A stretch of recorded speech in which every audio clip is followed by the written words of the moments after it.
Muito bom dia a todas e a todos. Vamos dar início Good morning to all of you. We're starting this third international conference on culture, heritage and development. For the opening session, I'd like to invite Emílio Torrão, the mayor of the Montemor-o-Velho municipality, Pedro Machado, president of Turismo Centro de Portugal, Manuela Paixão, from GPAC, and Susana Menezes, the General Director of Culture for the Centre.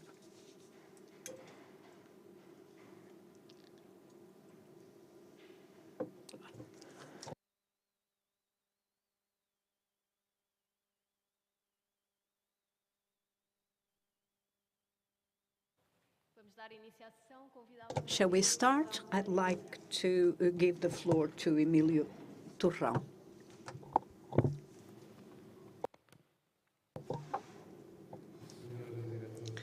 The Regional Director for Culture, Susana Menezes, dear friend, the President of Turismo do Centro, dear friend Pedro Machado. With you, Susana, I greet all the entities present today, especially my colleague from Penacova and Miranda, the Executive Secretary of the Intermunicipal Community of Coimbra, Jorge Brito, my dear friend, ladies and gentlemen, dear speakers and guests. This castle is National Heritage Site, and it writes yet another page in its history with this third conference, International Conference of Culture, Territory and Development.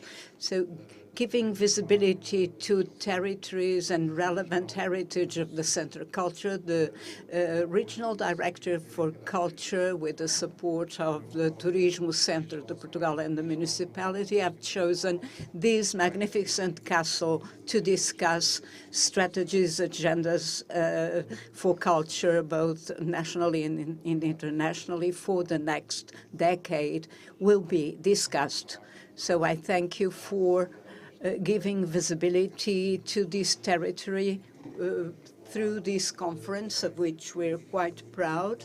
It dignifies the work the joint work we've been doing. So I'm very happy to welcome you in this castle of Montemor-o-Velho, who has been part of the history and the path of Montemor-o-Velho, our country and the world, with its legends and memories and stories, as you could witness yesterday, which was staged to love, war, conquest, etc., and will be here today thinking and relaunching culture. This is a celebrational moment after 2 very complicated years, especially for culture, for the cultural sector.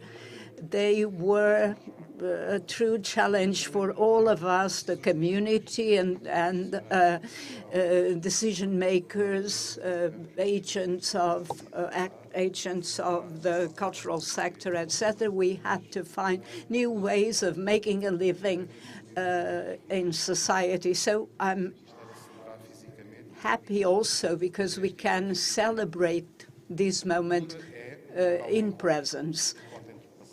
Culture is a meeting point between the past, the present, the future, between innovation and tradition, difference. It also means building territory, communities, and people. In these 2 days, I hope that you can find in this vibrant and inspiring territory, which is a unique territory in its different dimensions. So you should be able to find enchanting nooks everywhere, from cultural heritage to education. This is a festival for the senses, with stories told by our people and our culture. These are the fields where the Carolina rice is planted. So, and we have a very specific cuisine with very delicious food. Culture is multifaceted and multidimensional, so it is key for other areas, and it should be sustainable. As political decision makers, we should do everything in our power to enhance our culture. In this castle, we can see how we act and strive for the physical requalification of this equipment. Besides promoting cultural spaces, we are concerned with historical and archaeological preservation, including the potentiation and maximization of diversified cultural initiatives throughout our territory. We have a program to support our non-profit entities which promote and develop cultural programs. I will not be specifying concrete aspects of these activities so as not to differentiate what is unique. So these strategies is focused on the Mondego River and the Montemor-o-Velho Historical Center with new cultural spaces. And some examples are the the requalification of the southern part of the castle, and the exhibition of some collections that the municipality owns, and also requalifying the riverfront with a park, preserving the nature of Montemor-o-Velho and the river, articulating the new with history and culture and giving back to the community. A strong culture guarantees pluralism, memory, preservation of identity, growth, development. It is life, it is past, present, and future. It is all of us. So I thank you all for being here. Landscapes. My message for all the intermunicipal community, which I also represent today, I would like to thank you for organizing this event. Culture, history, and cuisine are some events that will certainly provide us with good moments during these 3 days. So welcome to Montemor-o-Velho, and have a very profitable discussion. Thank you. So I'd like to give the floor to Pedro Machado. Thank you. Good morning. Good morning to all of you. The mayor, esteemed Emilio, president of the intermunicipality of Coimbra, Dr. Susana Menezes, and also the representative of CHIPAC, Manuela Paixão, and the general welcome and greetings to all of those present today. For me, this is quite exciting and also gratifying, because we can keep on this partnership with the General Directorate for Culture of the Centro region. So after Covilhã and Idanha, now we meet at Montemor-o-Velho. And if I may add, this is one of the most beautiful municipalities in the world, not because I was born here, but because Leiria, Miranda do Corvo, Penacova, Covilhã, Ancião, and I'm seeing Antonio sitting there. You'll understand these reasons, these effective reasons. And I've had the privilege, together with Emilio Turrão, of working jointly for this project. I'd like to excuse myself in advance, because I'll have to leave the room, and I cannot be able to listen to Susana Menezes. This is quite a critical topic, territory, culture, and heritage. And in my case, I may say that all tourism experience is a cultural act, and this would lead us to interpreting and understanding what new consumers, new expectations, new publics, new relationship with territories, with a J generation for which we are preparing the future. So we have to understand how they will perceive value, immaterial value, within this virtuous triangle that is being discussed here.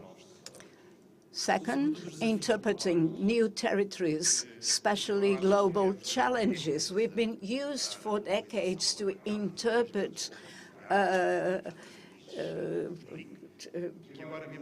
development based on or leveraged by two powers, and now we have other powers and other poles that necessarily transform our relationship with our goods and our culture. And if we want to think about more micro territories, we should understand how, for instance, two factors that threaten people's mobility all over the world, health and safety, have transformed our relationship, our perception of the hinterland, our perception of low populational density, and the way how we can reinterpret in the light of external factors that have not been generous to southern countries, northern countries, wealthy countries, poor countries. So we should understand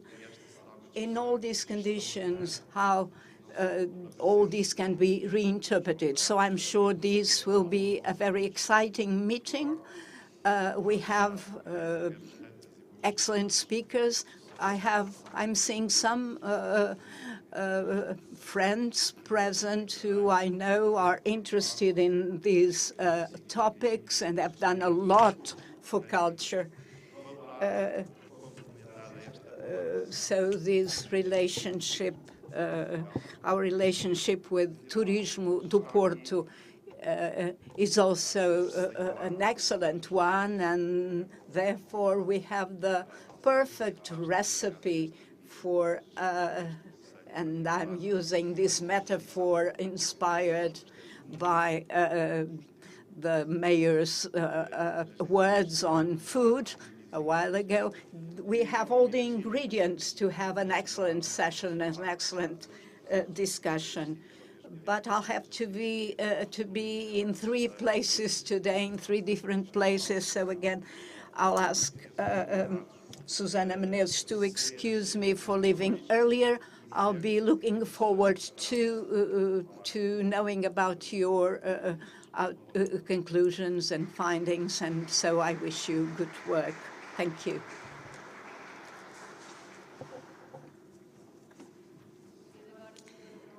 And now, Manuela Paixão, you have the floor.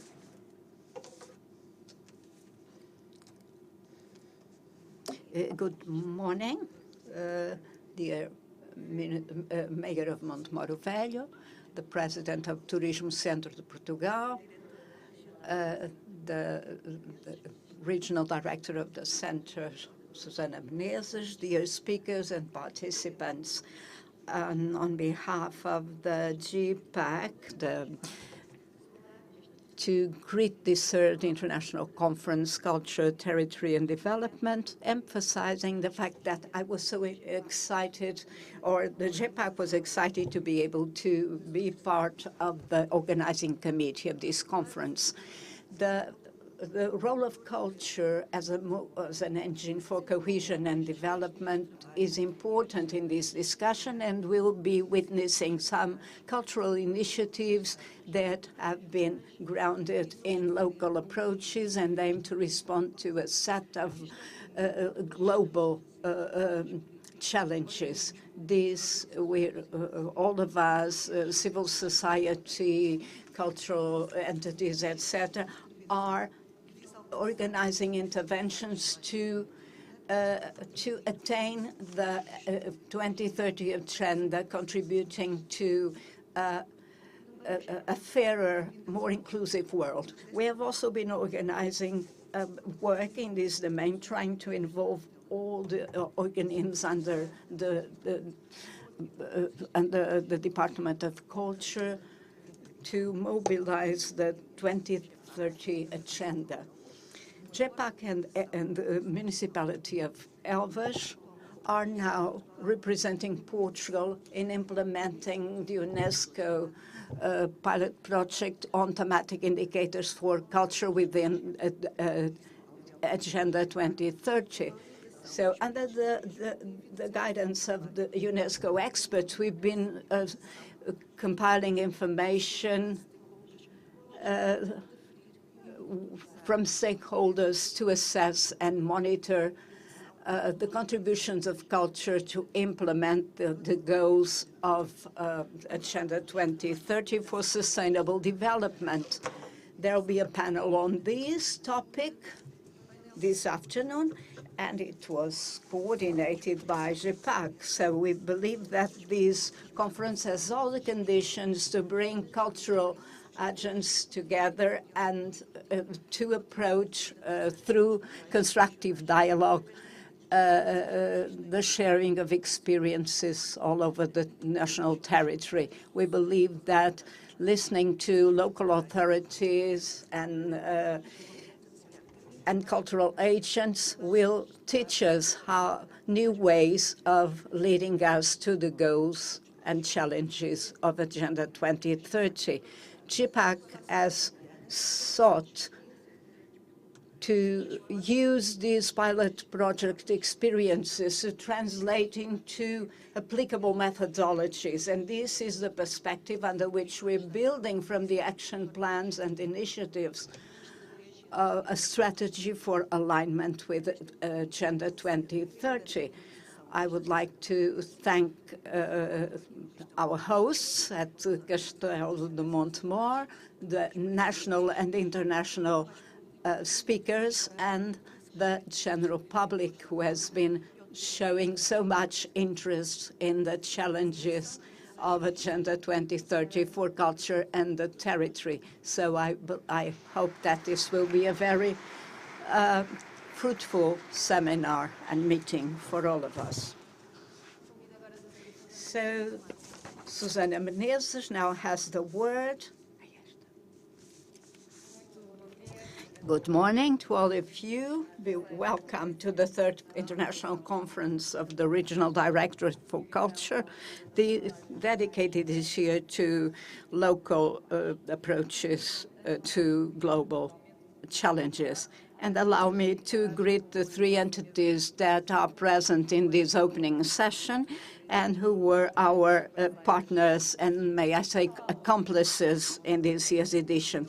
I'm talking about Montemor-o-Velho, who has hosted us since yesterday in this castle, and whose commitment and availability financially, logistically, and humanly has facilitated the organization of this conference so that we can welcome you in the best way. Dear friend, Mayor of Montemor-o-Velho, Emílio Torrão, thank you to you and your wonderful team. I must also mention the entity of Centro de Portugal, who for the third year joins our conference, making sure that all our speakers and guests are well accommodated. Dear friend and president, Dr. Pedro Machado, I'm very thankful to you. And I must mention a new partner, the Department for Strategy Planning and Cultural Assessment of the Ministry of Culture, was responsible for drafting public policies in the area of culture, and especially creating the commitment of the culture with Agenda 2030, associating for the first time with this conference, both financially and in organizing a panel dedicated to Agenda 2030. Thank you for this. So I'd like to greet you all, dear local authorities, dear representatives of the cultural and creative sector, dear official entities, international and national speakers, some of you online, dear participants, dear friends.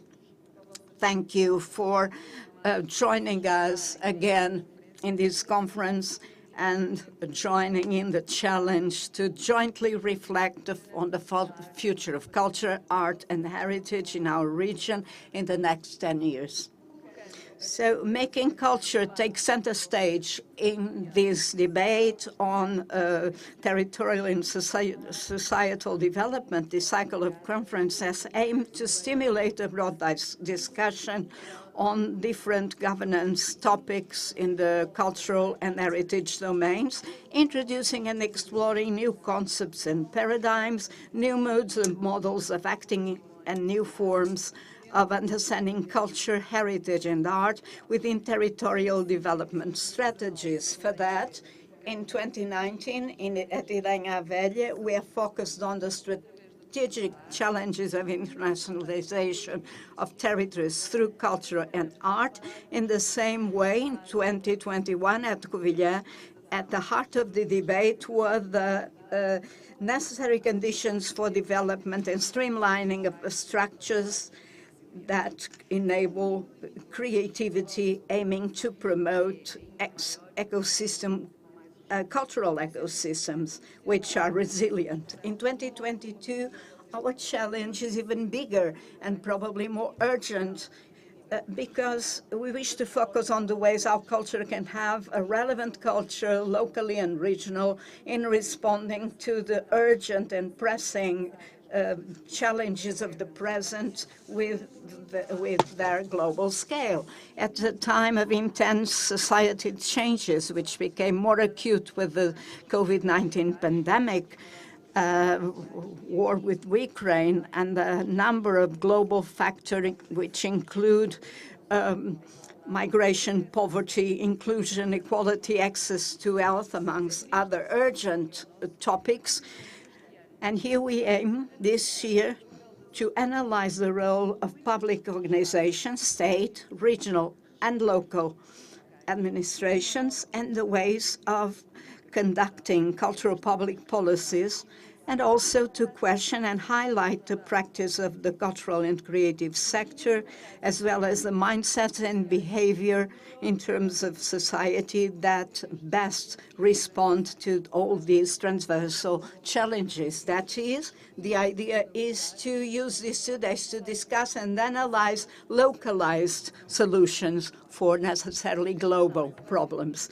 This analysis will be divided into 3 great areas: the challenges of public policy, sectoral challenges, and societal challenges. As regards the first, we'll have 3 different levels of discussion: international, national, and regional. At the international scale, we'll analyze policies in terms of the important agendas that have a direct impact on the sector of culture, namely Agenda 2030 and its 17 Sustainable Development Goals, the Green Deal, and the new European Bauhaus. Seeking to understand what is the place dedicated to culture, the arts, and heritage in these agendas, and how can this sector contribute towards these new societal and political paradigms ahead of us? Concerning national public policies, we'll have this afternoon the address by the Deputy Minister of Culture, Isabel Cordeiro, who will share with us an analysis of all of these challenges from the perspective of government policies for the coming decade, and also key national agendas for culture that will guide public policy. As for regional and sub-regional public policies, the next programming period of the European funds will be our main focus. As you very well know, the future of every region is being devised and designed, and in particular the future of culture, arts and heritage for the coming decade under the next multi-annual framework program, Portugal 2030, which materializes the partnership agreement between Portugal and the European Commission, under which the large strategic objectives are set for the period 2021-2027. Accordingly, the regional operational programs are being designed that will determine choices and fundamental investment options for this Portuguese or every Portuguese region. Next, we're looking forward to a debate among the representatives of the regional coordination and development committees of the Centre and North region, and a representative of the Coimbra intermunicipal community, a region that is hosting this event in order to understand better what the future holds for us in terms of culture, heritage, and art.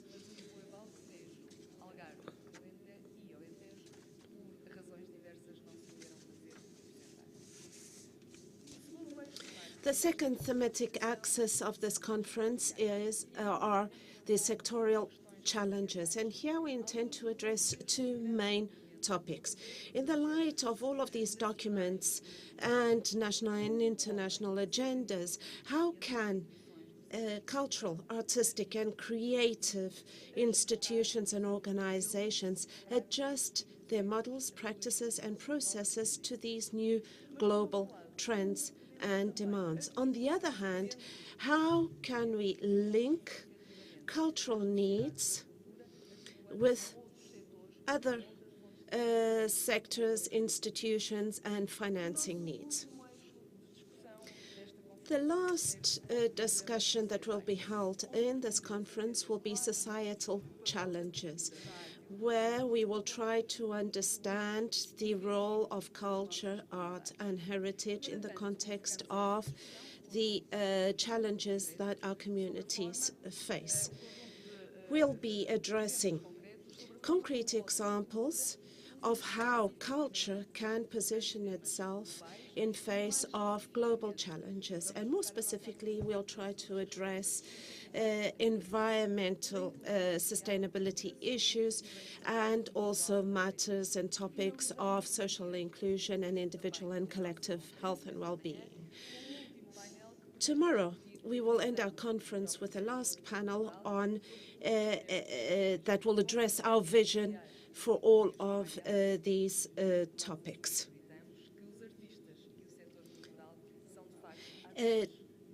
Taking part in this panel, artists and actors of the cultural sector, whom we believe are the enablers of change for our territories.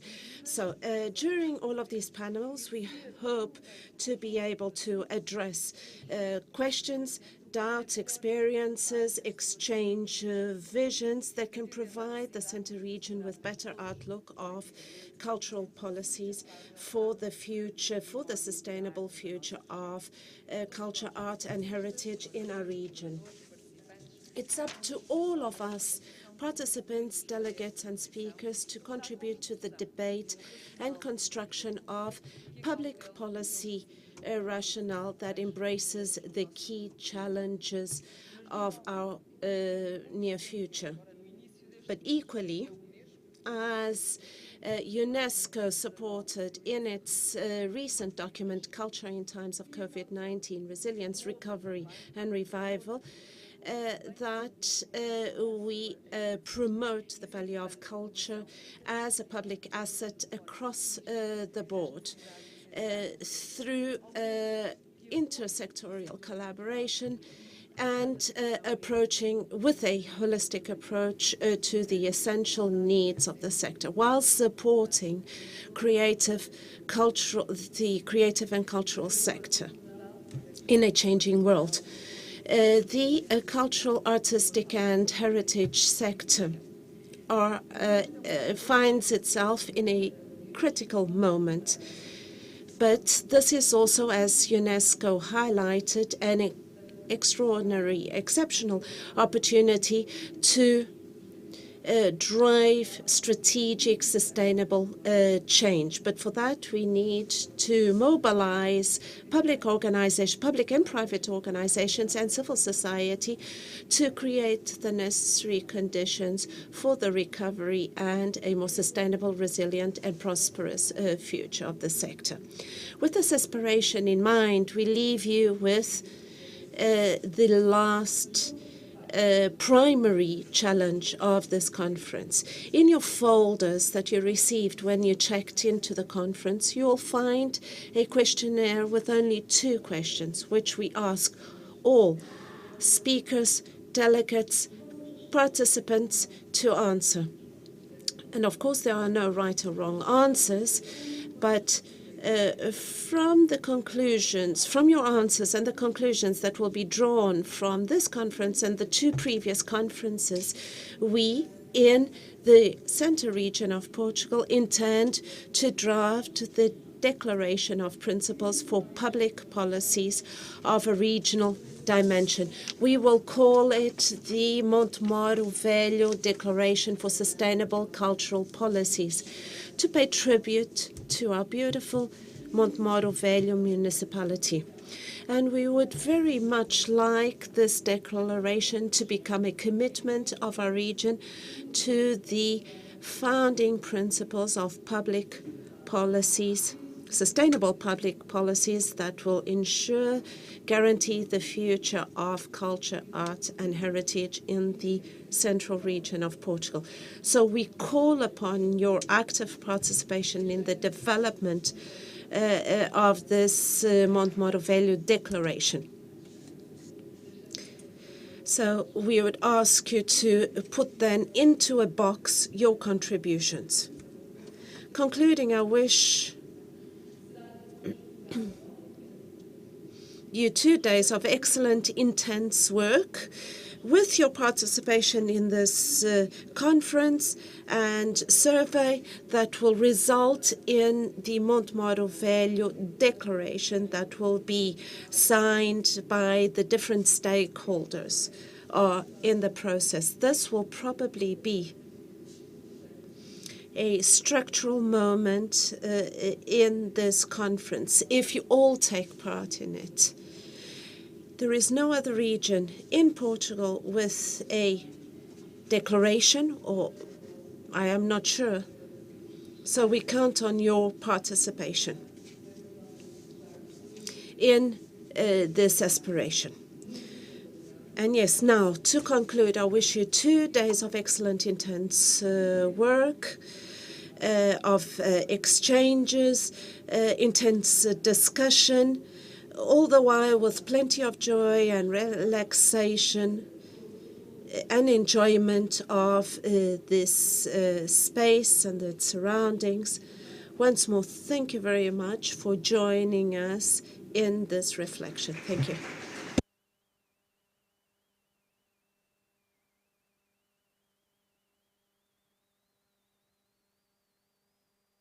We will now have a very short coffee break, and we'll see you back at 11 a.m.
I would ask you to please take your seats. And for the first panel, the role of culture, arts and heritage in the Portuguese 2030 regional operational programs, I ask Jorge Sobrado, Cristina Tadeu and Jorge Brito and Claudine Ferreira to take the stage.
Allow me to start by greeting the DG Culture for the Centre region and my partners in this event. This was a big challenge to me, but an honor as well.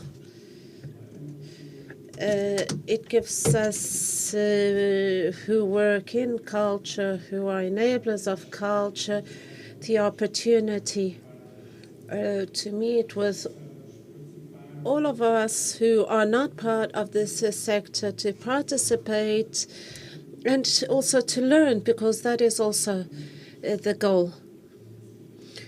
And having said this, allow me to greet Susanna Menezes, the Regional Director for Culture, and all other representatives of the other entities who have joined us today here.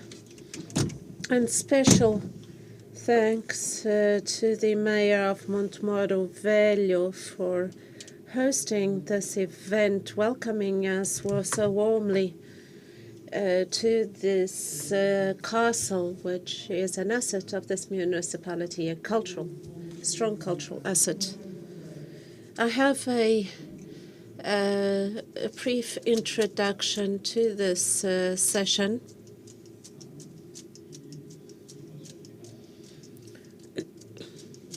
And of our guest speakers, we have three illustrious speakers: Jorge Sobrado, on my right-hand side, who is in charge of, or representative actually, of the Northern Region Committee for Coordination and Development, Regional Coordination and Development,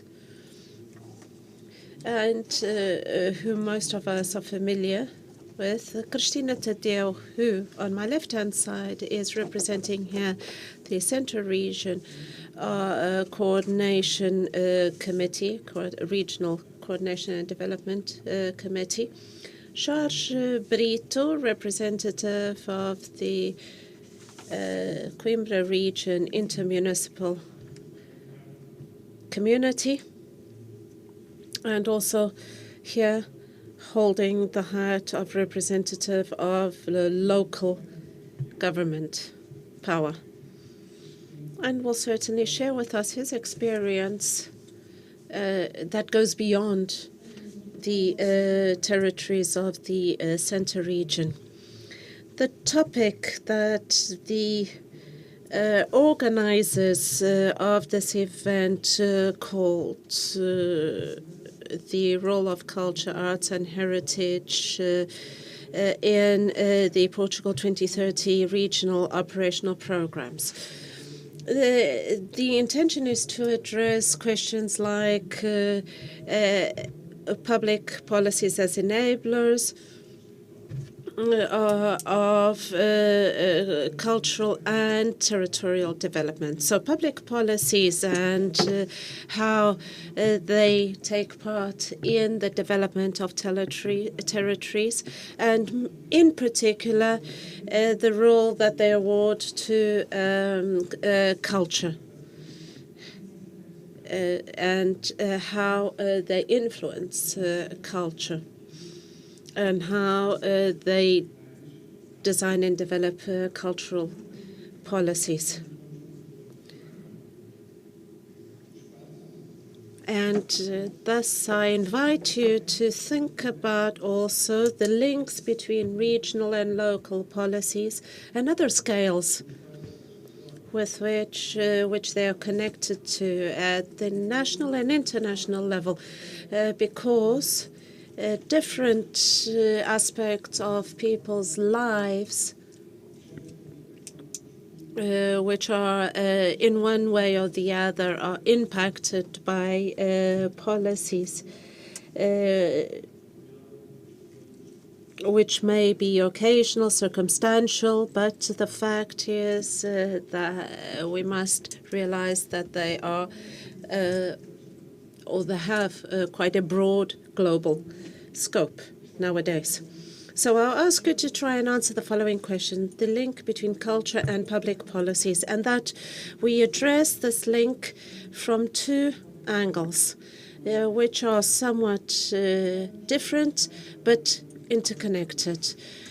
On the one hand, cultural policies, as I will call them, policies for culture.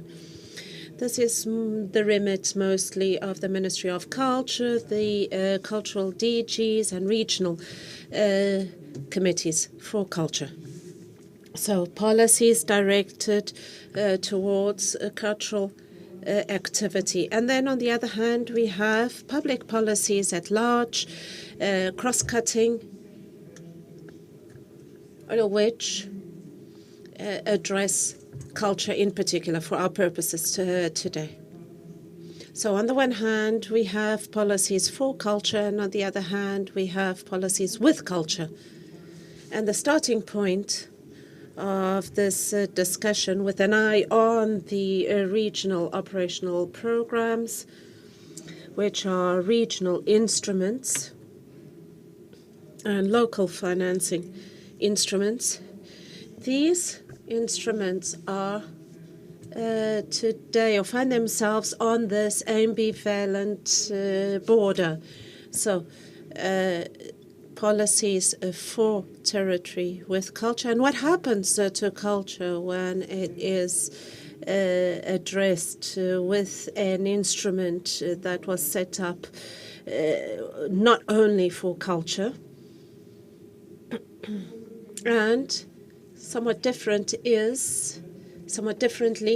the way these instruments also make cultural policy, either conscientiously or not. As a moderator of this panel, I would like to understand better at the end of our discussion where the border lies. I think we need to trace a border between the two, because it is very important to understand culture, the role of culture on the populations, on the communities, its role in inclusion, sustainability, equality, and its functions in these different areas.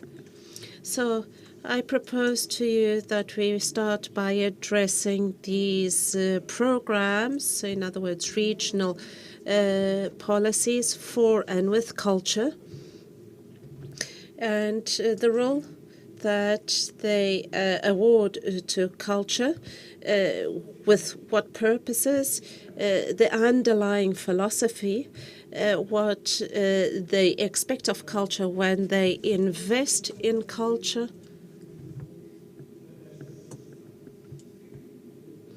and what does culture do for these programs on the other hand. the other side of the coin.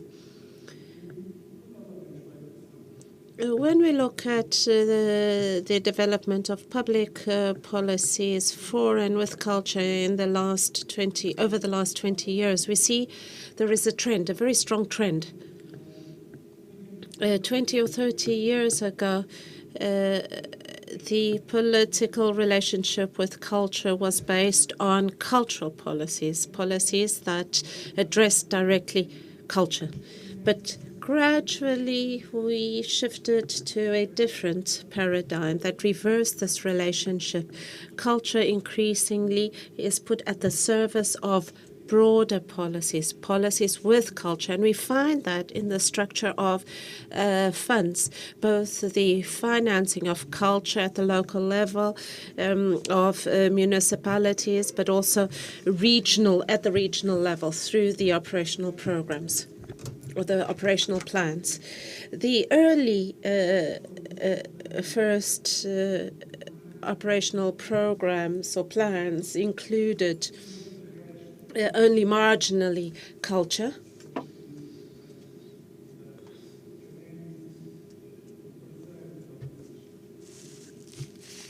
Which was possibly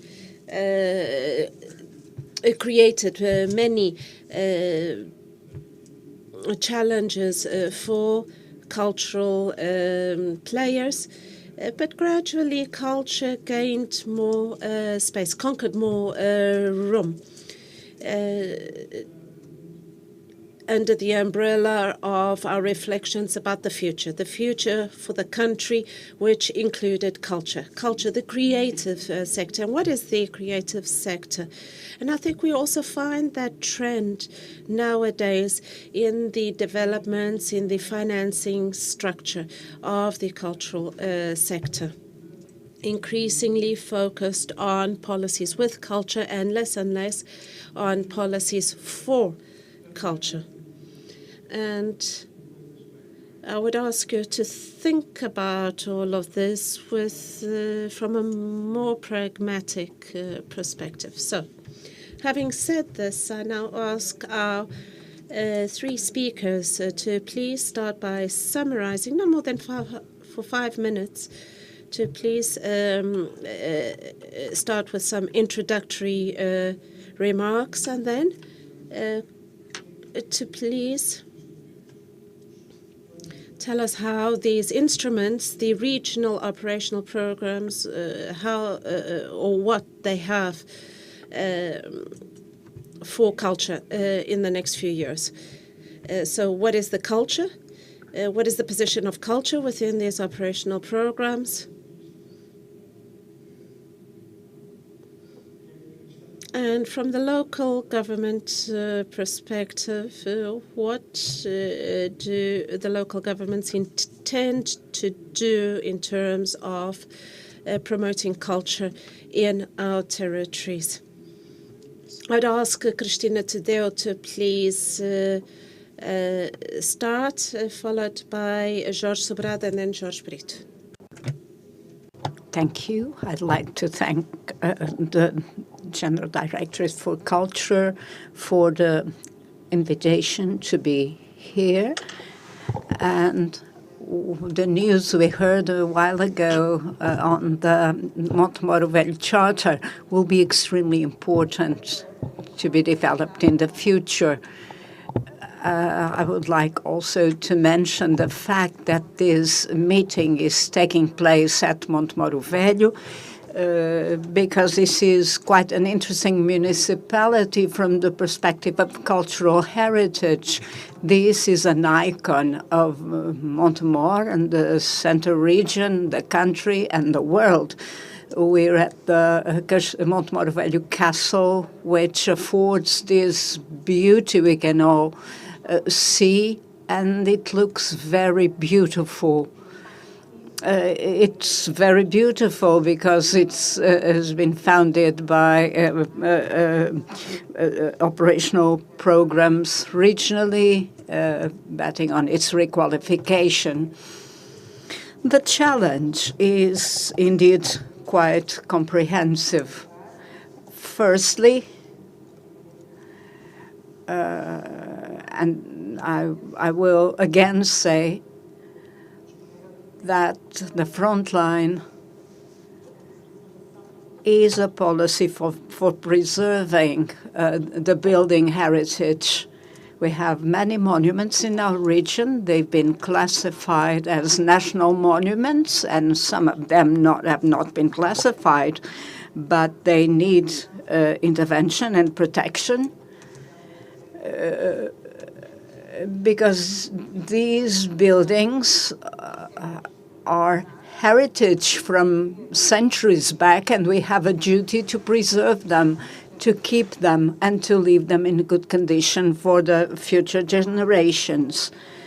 Therefore, this aspect of the cultural policy will be ensured by 2030.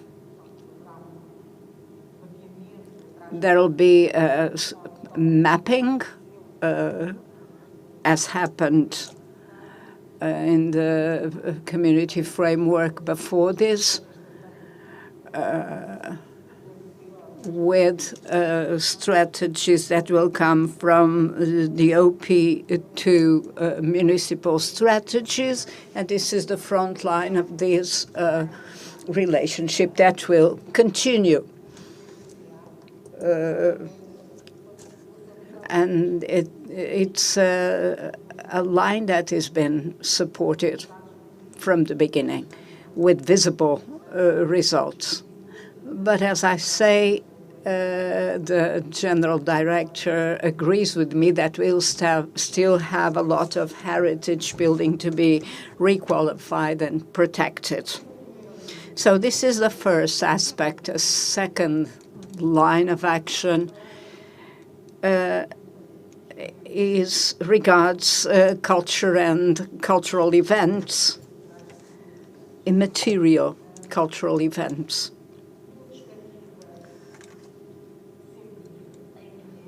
So thinking from a network perspective, which involves all the agents, all the actors that work in these areas. In this community framework, we had two examples with two tenders, two calls for tender for network cultural projects.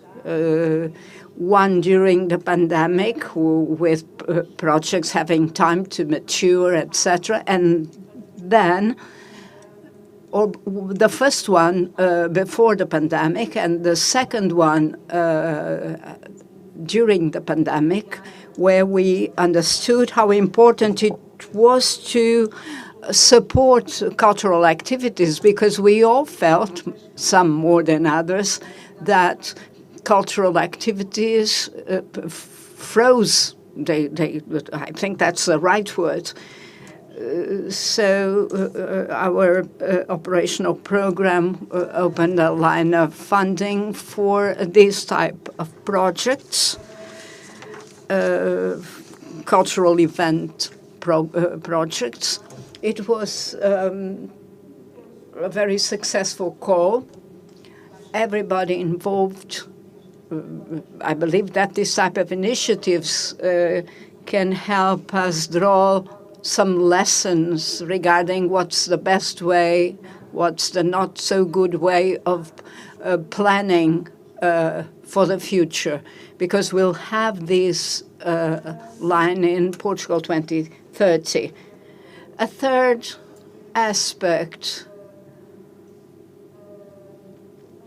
which concerns social protection, welfare. I mean, the idea of a culture for all, which did not really develop into a structured action, but we'll have this opportunity now to open culture to all levels of society, for people with less means, for children. So there's a There is funding for these. I'm sure we can have funding for all these aspects. Well, I thank you for your summary, and now I'd like to ask Jorge Sobrado to also summarize the situation, starting by clarifying the idea, the generalized idea that OPs 2030 are going to reinforce culture funding globally. Is this true? And if yes, to what extent? But especially, what is new concerning this reinforcement? In the case of the northern region, we have a different perspective from the center region. The previous OPs had very strong investment, made very strong investments from a strategic point of view in culture in general. But when we talk about the creative sector, what is coming? What is new? So Claudino, who is a smart moderator, brings the questions and the keys to our answers, so you facilitate our task. I'd like to thank Susana Menezes for this irresistible invitation. President Antonio Cunha adds a sense of humor to his intelligence, and he sees me as the lobbyist of culture, infiltrated in the center region because I come from Viseu, I live in Ovar, and he talks about these interests, the center. So to your answer, I would say that, to your question, I would say that we have the role of seeking to do one of two things: synthesis, when syntheses are possible between national policies and legitimate aspirations of the local power, the local authorities, in its sometimes fragmented nature. But when that synthesis is not possible, and this articulation is not possible because there is no design for these nationally, the national policies are not defined well enough or articulated well enough, do not have a sufficiently clear system or a relationship with the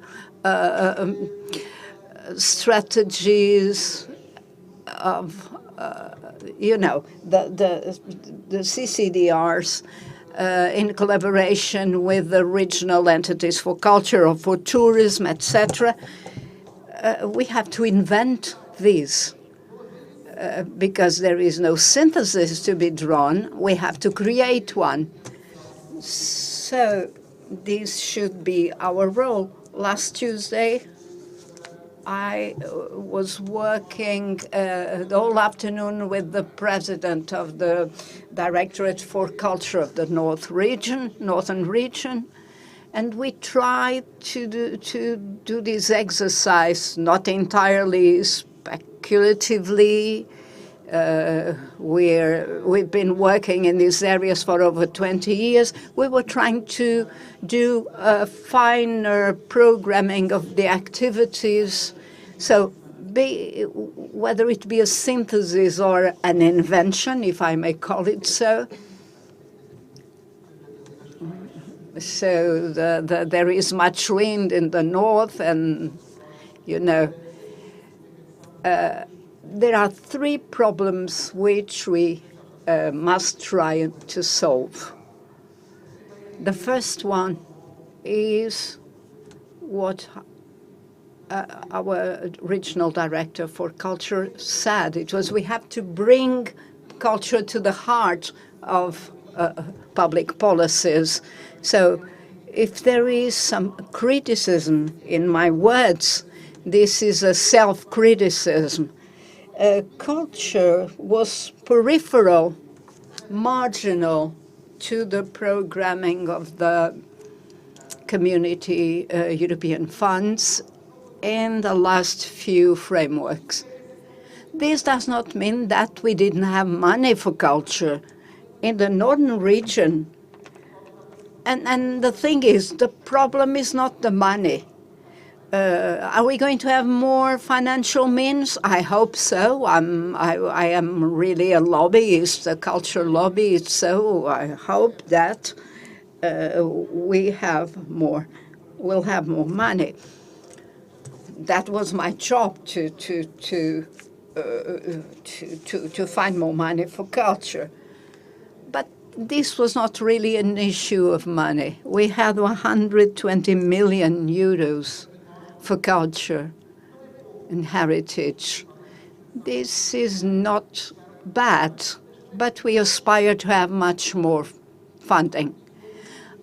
But the money has been marginal from the beginning, and I may give you two examples to illustrate this. The first is the peripheral character of archaeology and the European funding programming. There was a sort of anathema or exclusion of archaeology, which started some years ago and which became worse and worse. Maybe because archaeology was limited to scientific research and not museums and socialization, etc. There were no outputs concerning products coming out from their work. Archaeology was practically, virtually excluded from this process, with some honorable exceptions like the Higher Tamaga area. Cultural creation is another example. We are focused on animation,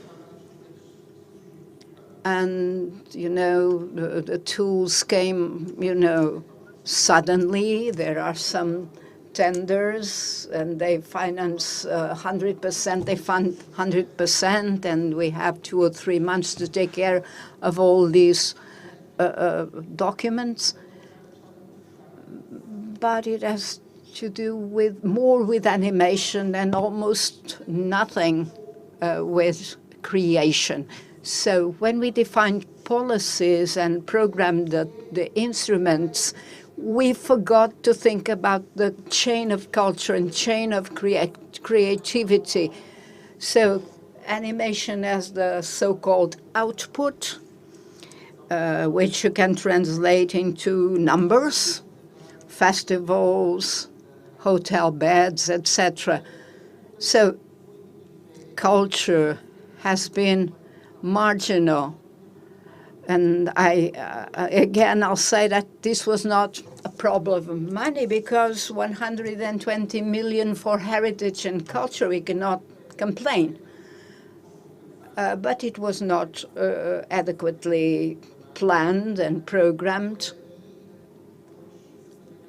And then the planning didn't happen,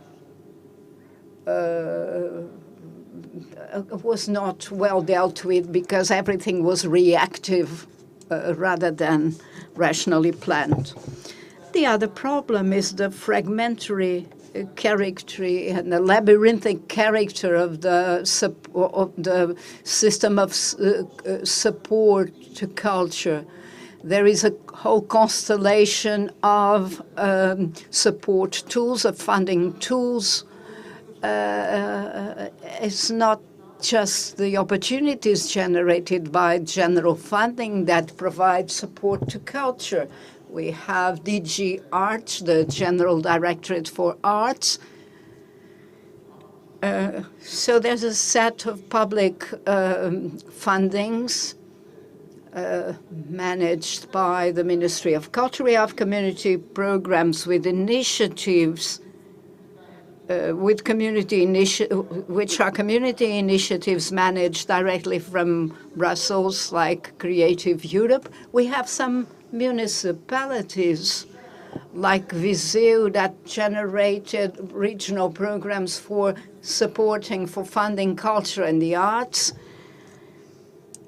including independent culture. And we have this kaleidoscope.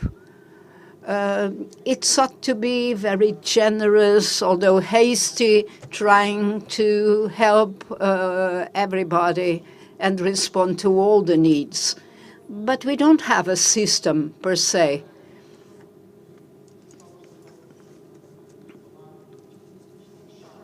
We have a sort of, a messy system. A more intellectualized image would be an Assyrian image, a labyrinth with staircases and passages that overlap one another and lead to nowhere. Giving you a simple definition or example.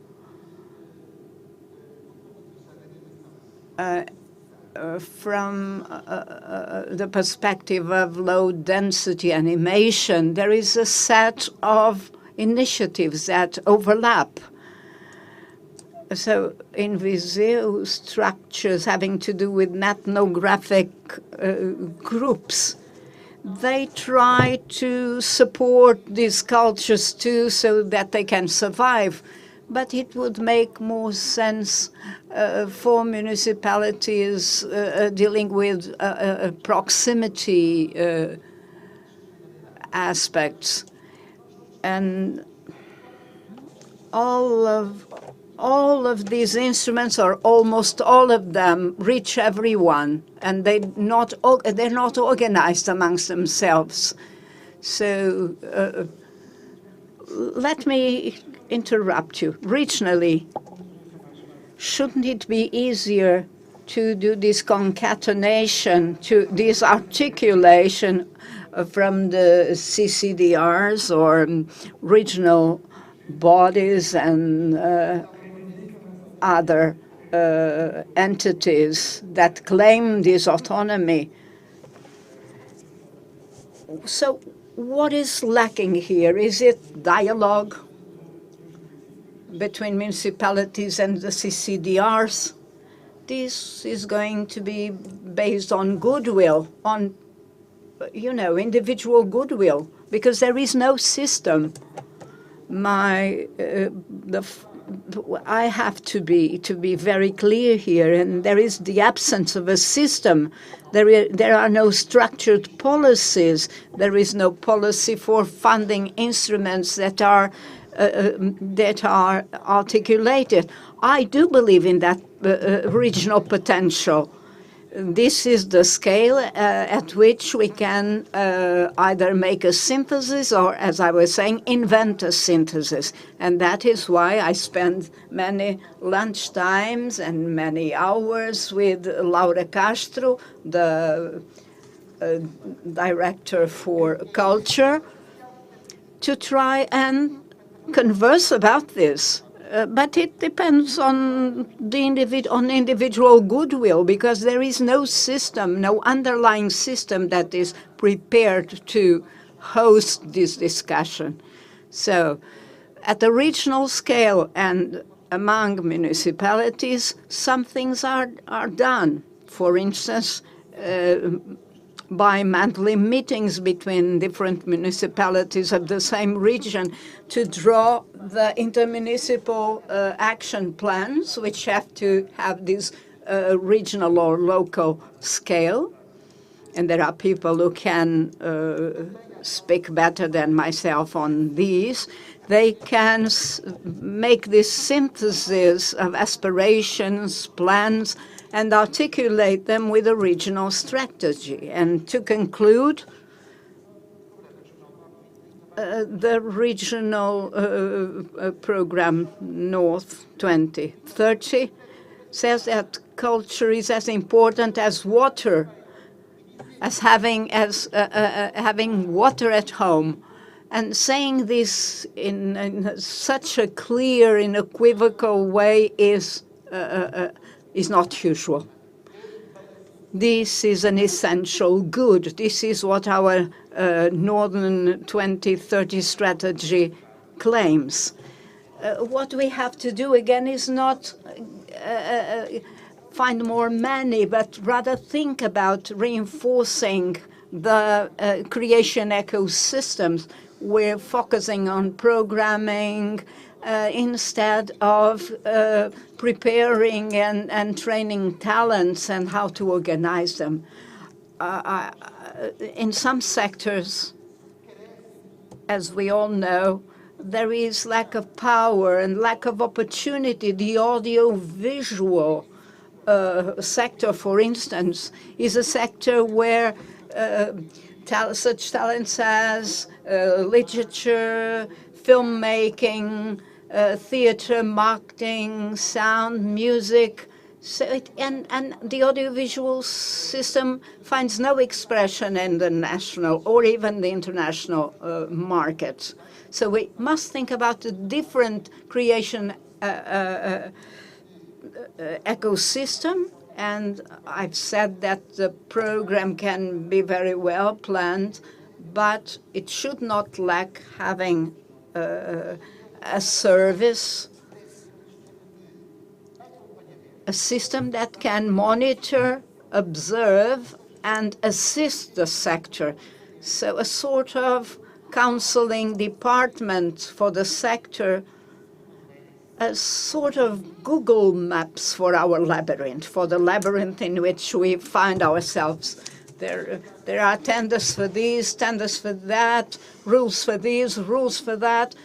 We must create an application for this. Our commission is available for funding this, but this is a key part that we must have. I need to now pass the baton because a number of issues were raised that concern the sub-regional level represented here by Jorge Brito. At the municipal scale, what do municipalities accept of this regional operational program? And what do you advise to do differently, focusing on the part of culture in the operational programs? Municipalities are often accused of focusing on only animation.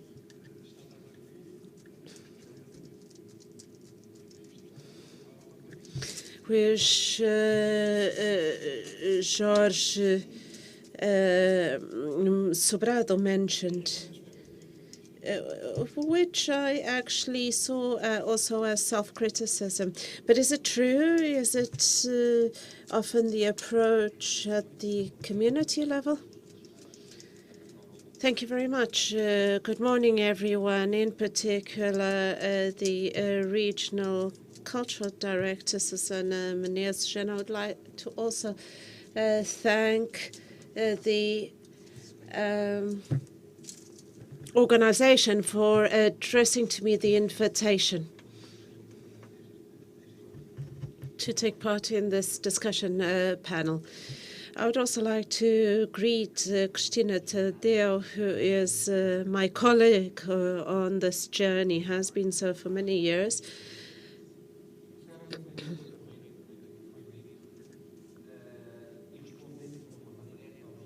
Allow me to directly and objectively answer your question that you have just asked. What are the expectations? What are our basic expectations? Reliability and stability in the programs is what we ask. Note that we cannot, at the end of each period, and we'll come to that, the periods, the scales, the levels, etc., the algorithm, because everything nowadays is algorithms for the distribution of funding. And we've all realized that there is no lack of funds. Then what is the big issue? And also, endless funds will not solve all of our problems. But we do need stability and reliability in all financing. That is the first issue. And it's so easy to understand that it's hard to understand why it is not understood. We are coming to the end of a period in which networks, so many networks that were created. For example, the Mondego Castles network was created for cultural business purposes, producing excellent results. But in the following period, all of these networks were eliminated. But this is something that cannot happen. This is a lack of reliability, because then we have to set up, again, strategies, programs, new networks at a time with so many new priorities. And we are exhausted by these theoretical exercises which do not often translate into practice. Because sometimes when we have everything is ready, then execution deadlines are very short, very tight. So the ex ante, which is a very common expression in these areas of funding, we need to ensure stability. Furthermore, territorial equity. We need to guarantee macro stability, and we'll come to scales. We need macro stability in the so-called eligibility regime at the territorial level, because from a macro perspective, and not going into the municipal level, at the macro level,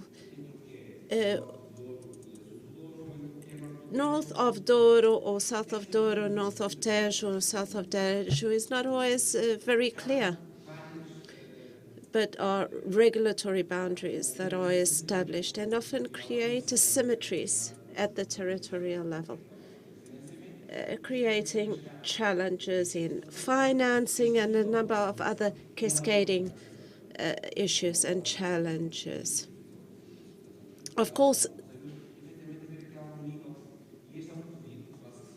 so this is one of our biggest pleas, which is at this level of the design, the regulatory design of these programs. And then my colleague Jorge Sobrado mentioned scale. Who is the best agent? Who has the best skills to conduct a certain program or to implement a given program? This is something that we need to think about. And we often do so, both at the sectorial and transsectorial level, to understand whether a given measure or program should be implemented at a NUT 2 and NUT 3 scale, or at the municipal or even intermunicipal level, because there's sometimes an asset, a niche that requires a clearly localized approach, because there are so many instruments.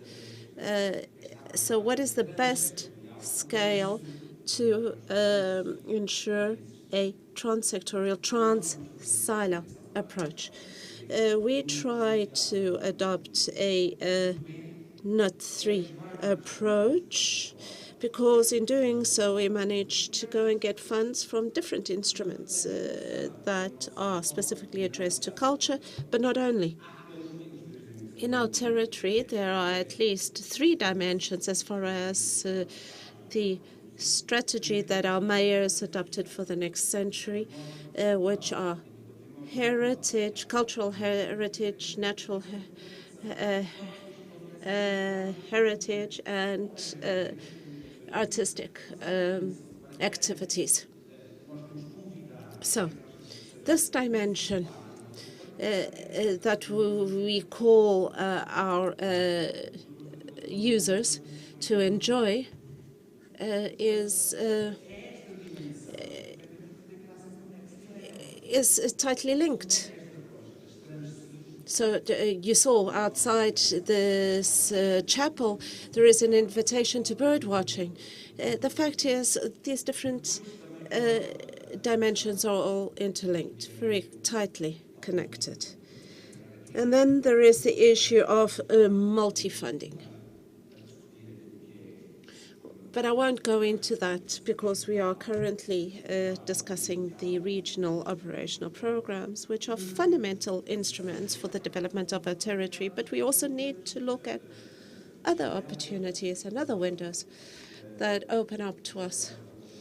Jorge Sobrado already mentioned a few: Europa Creative, Europe for Citizens, other programs, even at national level, other instruments.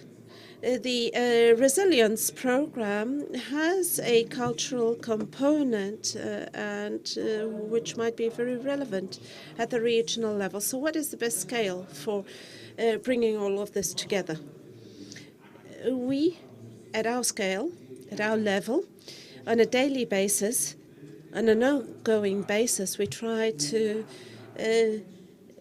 connect with private agents. For example, recently we signed with Brazilian agents under the program Creative Europe, because we believe that this is an aggregating scale with which municipalities can adjust and respond to local needs, but with multi-policies, but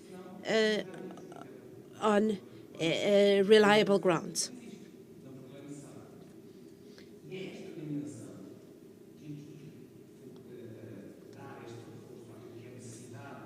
So there is the need to reinforce procurement because it allows municipalities and the territories to know what they can count on, what they can expect from the different financing cycles. And we have often been the victims of a lot of changes. Food and energy are new domains, which were very necessary domains, and these are new areas that we need to adapt ourselves to. So they have been now included in these instruments, and even in culture. For example, the capacity to adopt certain measures in the area of culture to combat the negative effects on culture of COVID-19.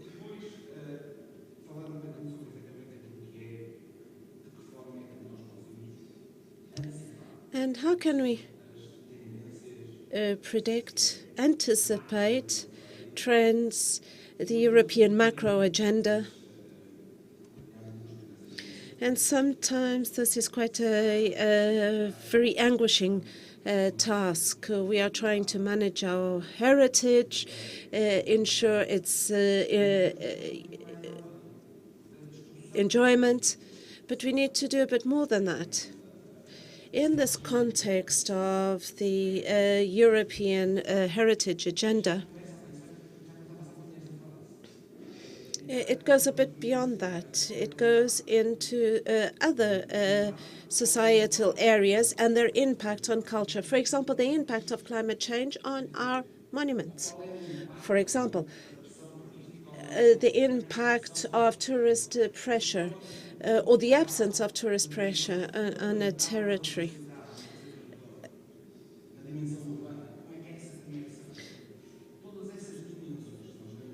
So different dimensions that we discussed them in depth, and Coimbra region is the Portuguese representative in the partnership Culture and Heritage. with the German, chaired by the German representatives. And I was at a meeting in Florence, and my colleague said our two main objectives for our discussions are the following. First, how we spread the tourist load so that we can all gain, and also how we manage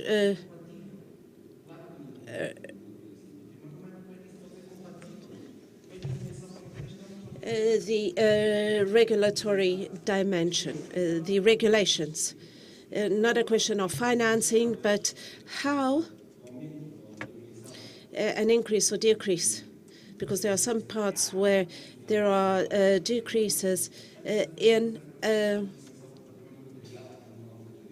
the preservation of heritage, of monuments, of material heritage. How can it be preserved? What are the mechanisms at our disposal? And the fact is, we are often running behind the certifications, the classifications. And to what extent is that good? Management authorities have a role to play here to minimize these effects by facilitating access to financing, because otherwise we become hostage. We are held hostage to marketing, advertising. But what is the value that that brings? But are there instruments that help you monitor all of this? Do you mean to monitor different layers and investments, and to monitor investors? Yes, there are instruments, because all of us have metrics and are committed to objectives, and we need to measure all of that. But another thing is to measure the impacts of certification, because sometimes we are constructing, but we might be destroying. Different layers that are created that sometimes do not create but destroy the heritage, existing heritage, and that is of collective responsibility. Thank you very much. I'll come back to that. I think one of the biggest gaps is what you mentioned. How did you call it?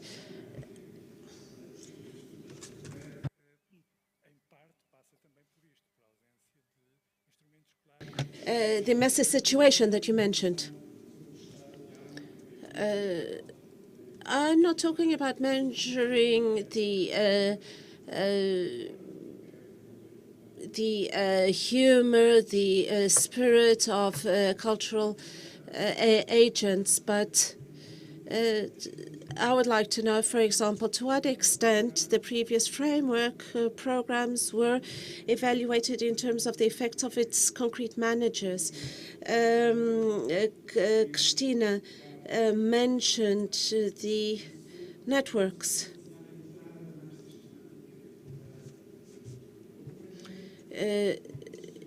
From which time onwards we started seeing culture as part of these programs, and how important they were for cultural organizations, and even for possibly, and underline possibly, for the territories and the target audiences of the funds.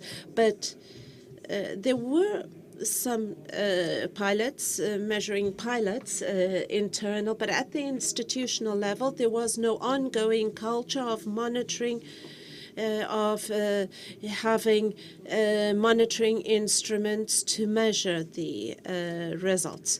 And I'm not talking about the measurement instruments that appear in the forms with quantitative topics, how much was met, how much did you receive, how much did you use. I mean, real serious monitoring of the impacts like the ones mentioned here. so that we may measure the effect of a brand, the impact of the image of an institution. I'm not talking about these ethereal things. I'm talking about how much this represented for a given community, for a program in particular. But if we have time later, we will come to this. We'll come back to this because I think it's crucial to help us navigate in this messy situation, which I think is quite a suggestive expression. But before giving the floor to the audience, very briefly, quite directly, I would ask you to answer the following question. The operational programs, like most financing instruments, have priorities. And there are priorities in different dimensions, in different sizes. So could you please tell me, generally speaking, where the priorities of these programs lies between the different phases and areas of the cultural cycle? Is it heritage? Is it the creation, original creation linked to innovation that I think George Brito mentioned, innovation, creators of innovation, which is new in artistic activity, inclusion as well, mobilizing people as consumers, as users, and as participants. So the most social dimension. Is it image? Is it a focus on culture as an enabler of the image of the territory?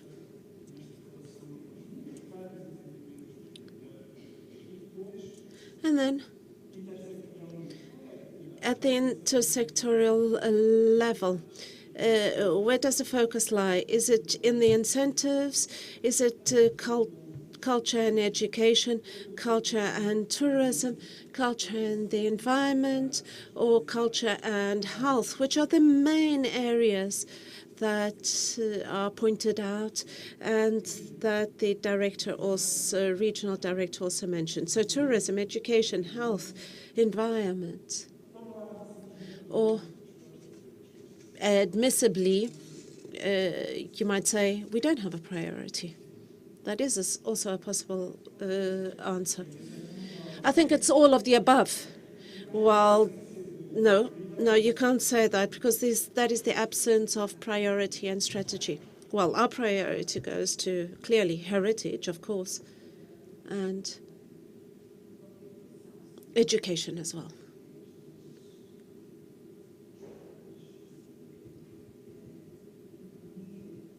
So, to include in education, culture is important. And I do believe that we also have that priority. By priority in education, what do you mean exactly? Is it working with schools to take schools to shows and to have them interact with artistic teams, or to work together with cultural DGs and to integrate contents and artistic methodologies in the curriculum, the country's curriculum? Well, that would be very important to do, but education in the curriculum and bringing culture into the curriculum.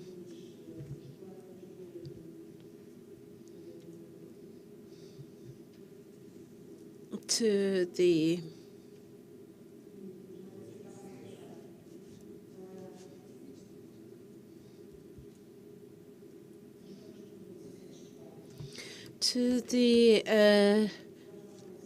school success programs that that include different subjects. And I think culture should be also included in those programs. Jorge Sobrado, can you tell me what are the priorities in these two plans? Before that, allow me to just say that my personal but institutional reading as well of the transform and very positive role of financing programs in the northern region. Please don't take me wrong to think that we have a kaleidoscope of instruments that are not articulated and thus are unsuccessful. When I look, however, at the cultural panel in the northern region, I don't find anything that is not community, be it facilities, heritage. So if we if we conduct a more strategic evaluation in terms of heritage and facilities, the country is doing much better than it was 20 or 30 years ago. We wouldn't have Serralvos or Casa de Música in Porto. All of this would be unthinkable.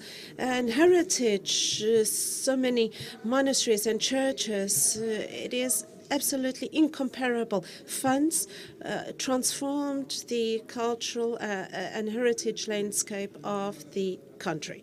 Having said this, these are the priorities.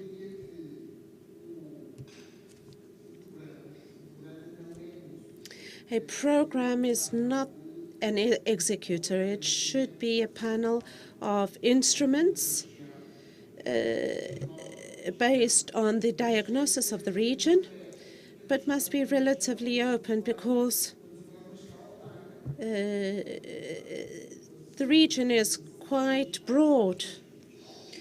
There are no small regions. Our regions are larger than the European average, community average. Our northern region is larger than Galicia of Spain. And in our region, we cannot only have rice, we might want protein with our rice. This is what many operators complain about. For example, if they want to develop a creative project in a certain area, the answer often is no, we only have animation. There is no creation. There's nothing for creation. So we need to try to solve the different dimensions linked to creation. Doesn't mean that creation doesn't have an output to the community. It must have.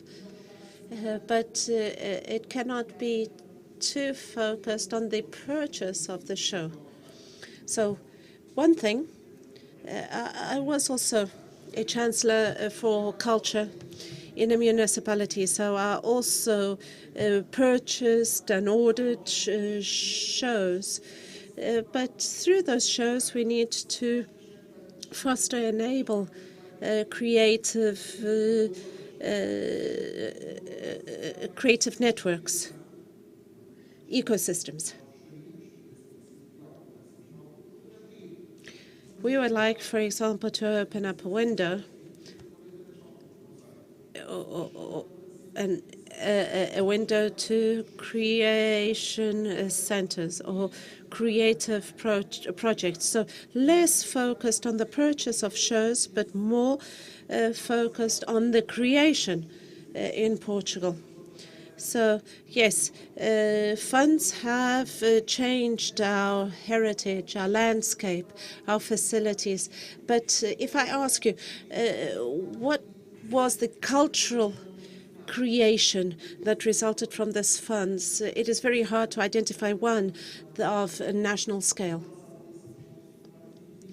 Our assessment of the role of culture in the fight against school failure and in the promotion of science. So culture as an agent, an enabler of science and technology, was a success, and it was identified by intermunicipal agents and municipal agents as a best practice.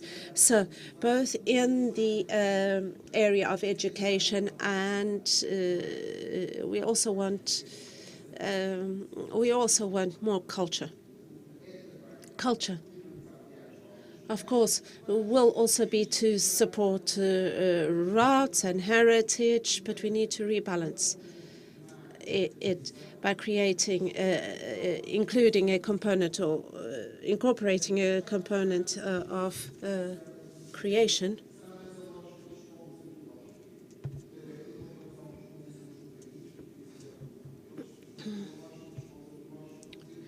And archaeology as well, where we find research, fieldwork, digitalization.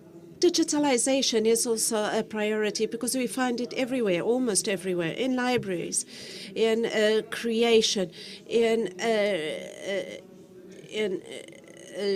refurbishment of facilities that were built previously, and now endowing and equipping them with digitalization equipment.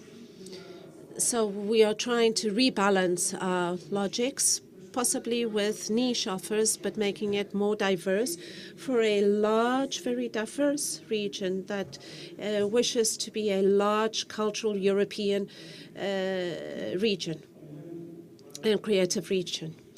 Thank you very much, Jorge Brito. From the perspective of the municipalities, so at the more territorial level, what would be most important for the municipalities?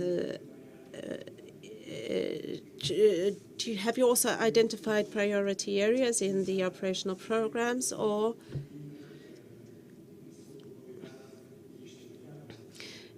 for example, it is very hard to identify priorities for a municipality like Coimbra? No, actually, the answer is quite easy. This is something that we do every day and that we did previously. The 9 municipalities of the Coimbra region set their priorities, their strategies, and on a daily basis they discuss the needs that are sometimes changing. Let me give you an example. We do have some elasticity in the capacities to change priorities, or the order of priorities, because needs also change. But we have more or less established our priorities for the 2027 or 2030 period. But our approach is territorial, to meet the territory's needs, the desires, the aspirations of the territory, of its agents, including the municipalities, the mayors, some of whom are attending here this meeting today.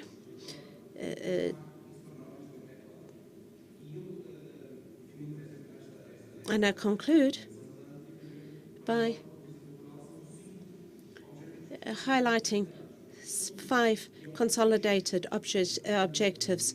1, the closing up of investment needs for built heritage, because our country is completely, or investment made over the years in the country has been very distinct. A lot of effort has been put into the preservation of our heritage, and European funds have played a critical role here. But it is important to wrap up, to close the network, because sometimes projects are delayed, postponed, because the funds do not come in. These are daily issues that we have to resolve, but it is important to wrap up, to close the network.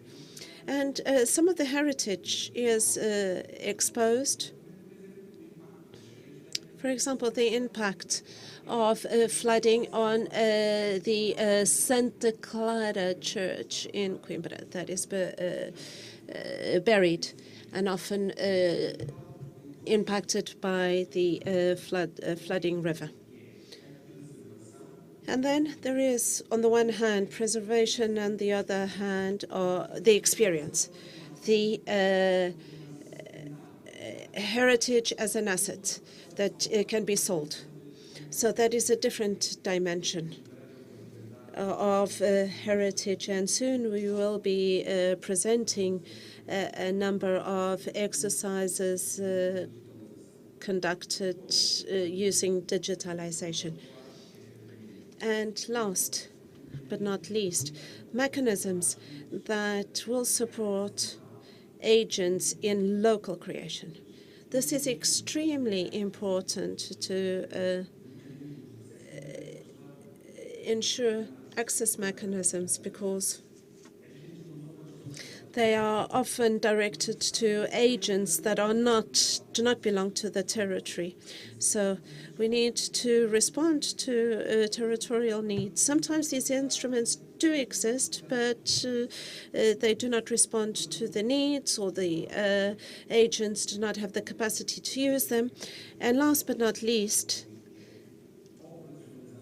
to operationalize culture for everyone, culture for all. This is something that we thought about. We created projects to ensure the democratic access to culture, which was a process that was unfortunately interrupted by COVID-19, and we need to resume that with the support of the new regional operational program. So these are our strategies for the region. Thank you very much. So I'd like to ask our organizers if they can give us an extra 10 minutes. Okay, thank you. So now I will take the debate out into the room and ask whoever wishes to make a comment or ask a question.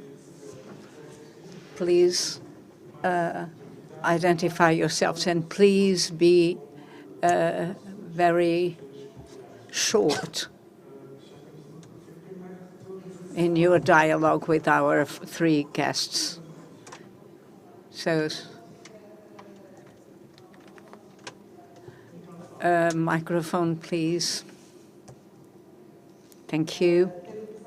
I should start by thanking you for your brilliant interventions and the many topics that you brought to the discussion, which will also help us in a more rigorous framework for our discussions.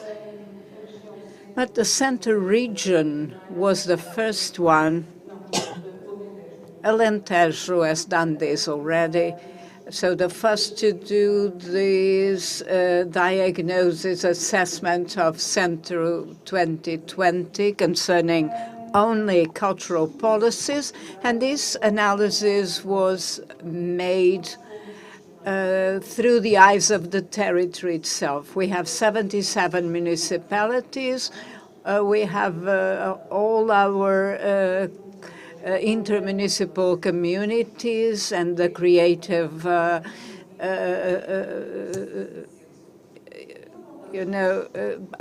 trying to ascertain what has been solved and what is not yet solved.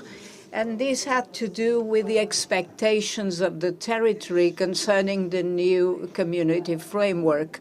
This study and this analysis, which depended on our daily contact with all the cultural elements and agents, we intended to announce a perspective of public policies for the next community framework, regarding not only what was identified as an expectation of the territory, but also our own diagnosis concerning public policies. This is having planned a strategy instead of having to invent one. So the next phase was to prepare a rehabilitation and enhancement of the cultural territory with a mapping for 2030. Rather than a list of classifiable buildings, it also has a strategy, a public policy strategy from the material to the immaterial, from the mobile to the immobile, to heritage that has not been considered as heritage, and we have presented this plan to the Commission and this rehabilitation plan. Other regional committees did the mapping, but did not prepare the strategic plan, contrary to the Centro region. And we also have this pilot project that we'll announce very soon, and it will be the Centro region will be the first one to have one of these, and then it will be replicated nationally. It associates the regional directory for culture and the Center for Arts to establish a municipal instruments, that is, strategic plans for culture and education. This association must happen from the perspective of these two domains of public policies. First, it will define clearly what cultural strategic plans are. Our diagnosis shows that very few municipalities have these. So we must find a rationale and then to train our teams, and that's this empowering and this project of empowering municipal teams for these new tools, management tools, and these must be implemented and used as a way to look at public policy. So now, in July 2022, we must know where we want to be in 20 years, in 10 years. So we cannot just react to events and situations. We must respond to objective development goals. If we know where we want to be in 10 years, municipalities, intermunicipal communities, the region, this means that we will have a new community framework that really responds to our genuine needs. So these different management tools lead me to the question, to what extent do these public policy tools that were worked upon in our region are included in the public policies in our region, in the north? I mean, the northern region has read our strategy when they were talking about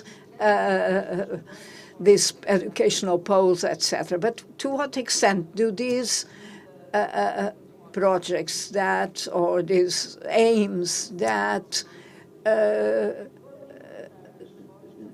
are going to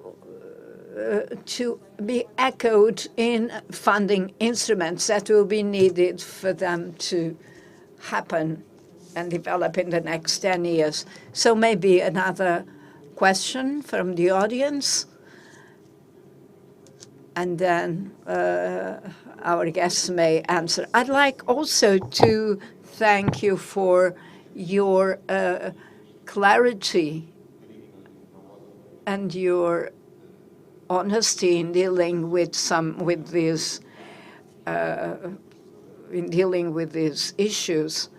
There seems to be a lack of definition of the planning, both at the level of the country and the region, that is, boundaries, limits of that definition of scale you were discussing, both at the level of what art and culture should be and the scale in terms of who does what. And this seems particularly important to me.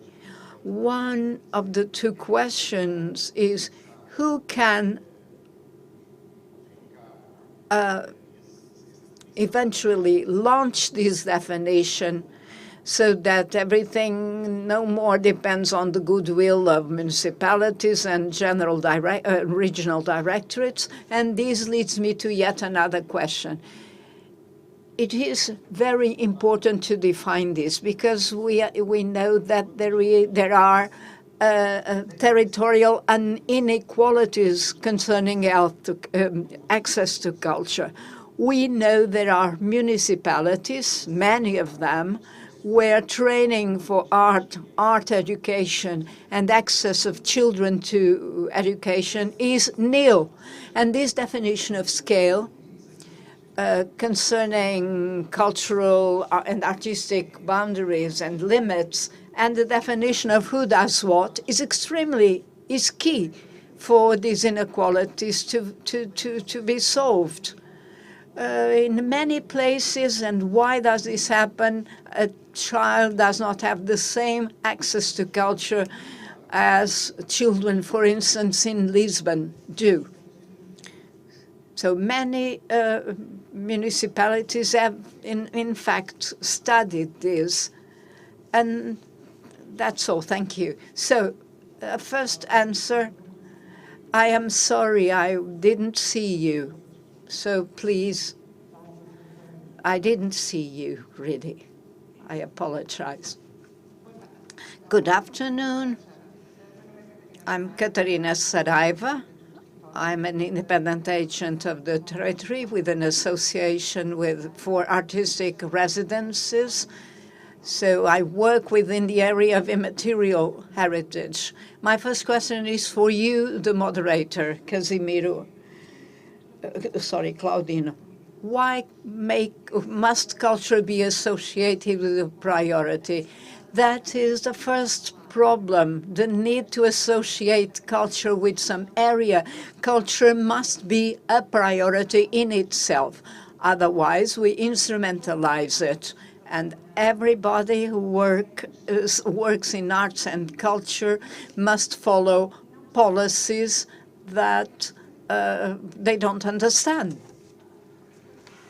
Anything goes. No, it's not just saying culture is a priority in this or that area. So in the new framework, the possibility of intervention of cultural associations to enter tenders for these framework programs. We are a non-profit cultural association. We wish to include as many people as possible in our association. We wish to associate everybody and help them enjoy and be part of our activities. Our project has a local, regional, national, and international dimension.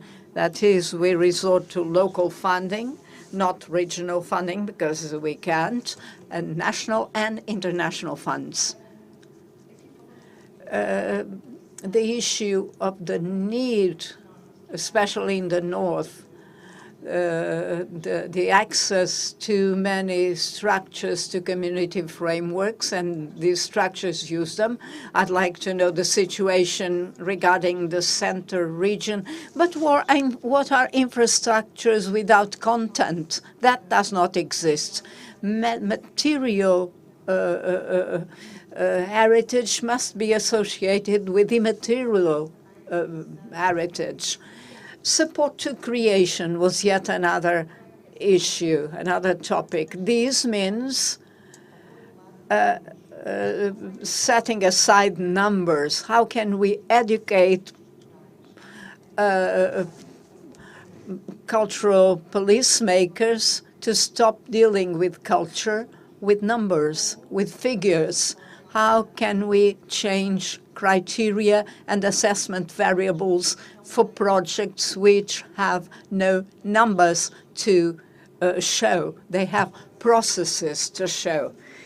What does SIM think can be done with 40,000 euros for development projects for 19 presentations in 19 municipalities? So this shows how municipalities find it difficult to invest in creation. We cannot believe that 40,000 euros is enough for this type of project. And ask professionals to do this. Of course, you will earn more than over 1,000 euros, and the art professionals' salaries are lower than 1,000 euros. So you understood my anxiety and how important and pressing my question was. And that's maybe why you didn't see me. No, I apologize for this. This is just a very specific kind of humor of mine, sense of humor of mine. So opening up this possibility of discussing cultural policies with the people that do culture. I was not, no one did contact me concerning anything you've been telling us.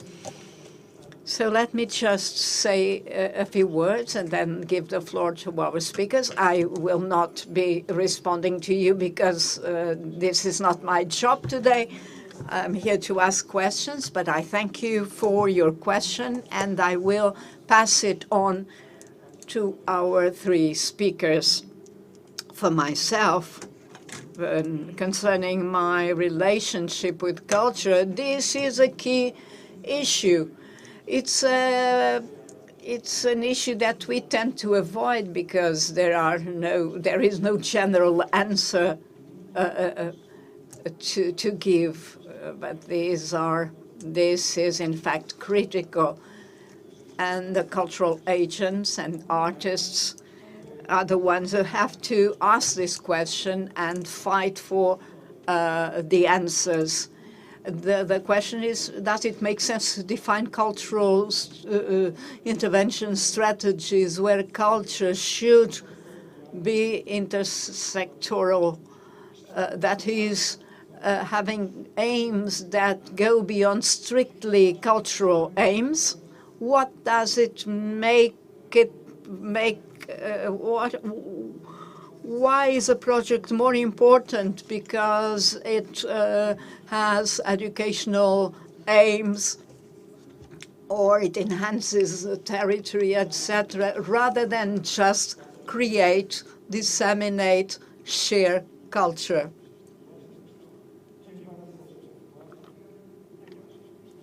And this is a philosophical issue, although very practical. These are the questions. Please do respond to it as you find fit. Cristina Tadeu. As for Dr. Susana Menezes' intervention, of course, there are strategies and your project will be included in Centro 2030. There is no doubt about this, whether there has been dialogue between the regional Directorate for Culture and the CCDR Center. We're all working for that.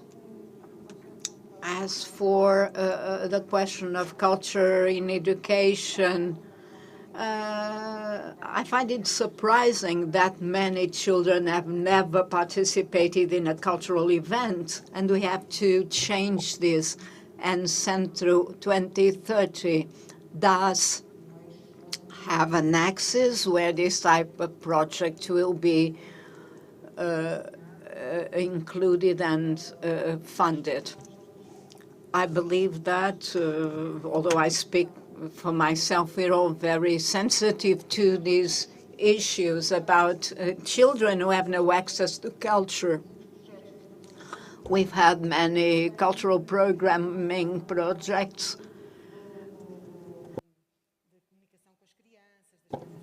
with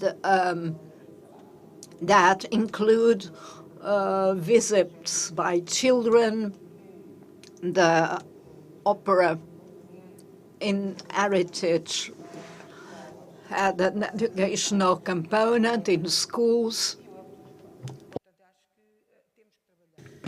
So this is something that we need to work with and work on.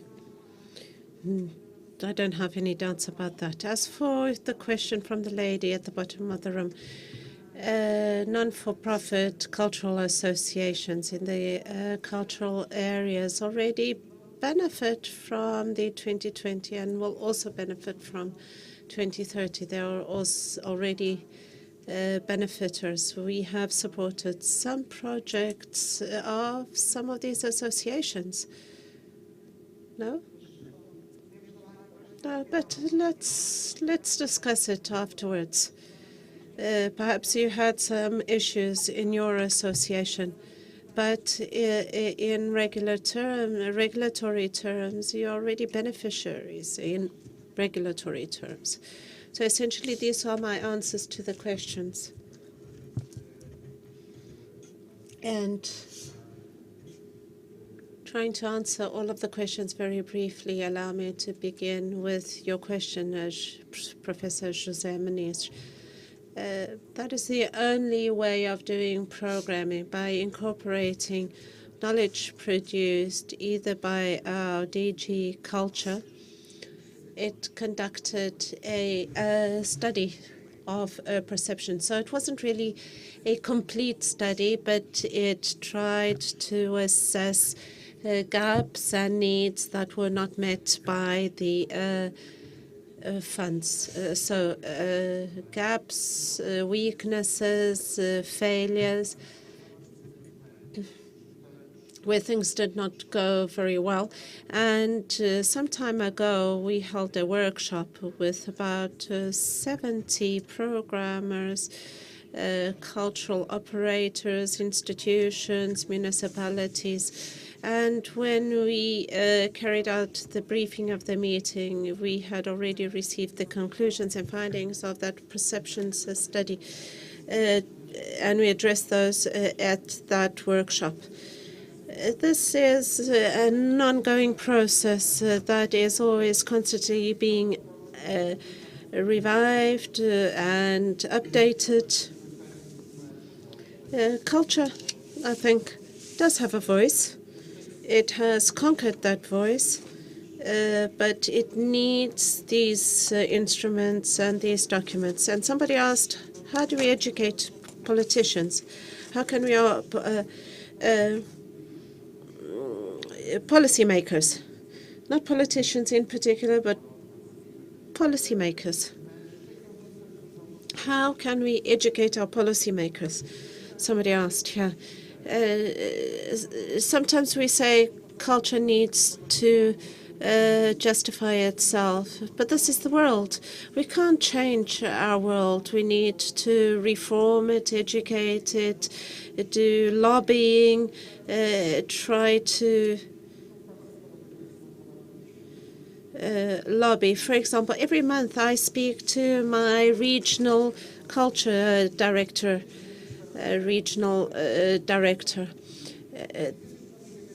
we need to listen to her. I need to listen to her. I need to speak my mind to her. Tourism nowadays works very closely to the regional CCDRs.